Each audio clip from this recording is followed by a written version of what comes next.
Saddam batting মার্কে আছেন Saddam, bowling মার্কে বেনাপোলের আশিক, মেহেরপুরের সাদ্দাম। এবার কিন্তু শর্ট ধরনের বল একেবারে ক্রাশ করে দিলেন মিড উইকেটের উপর দিয়ে, হাওন একটা ছক্কা হাওয়াতে। এবারও কিন্তু বুলেট গতিতে, বলার পেল না আশিক রক্ষা, বলটা হয়ে গেল দারুণ একটা ছক্কা।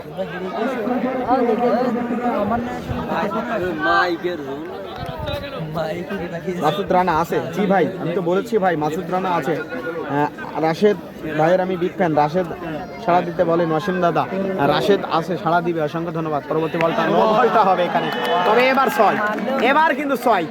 নো বলের কলটা দেখতে পেলাম, অভিজ্ঞ আম্পায়ার সোহাগ এক হাত রাশেদ ভাই জানান দিয়ে দিলেন। একটু হাতটা উঠান, আরে উঠান উঠান। রাশেদ ভাই কিন্তু শীতে জমে গেছে। টুয়েল ভাই এখন লোনার কারণ কি, লাভে না লাভার কারণ কি? টুয়েল ভাই আছে, টুয়েল ভাইও ভালো, তবে টুয়েল ভাই থেকে ভালো ভালো প্লেয়ার আছে। আরে ছয়, সাদ্দাম হাওয়াতে, এখনো বল আকাশে, বুলেট গতিতে, বোলিং পেল না আশিক রক্ষা, বলটা হয়ে গেল পরপর তিনটে হ্যাটট্রিক ছক্কা।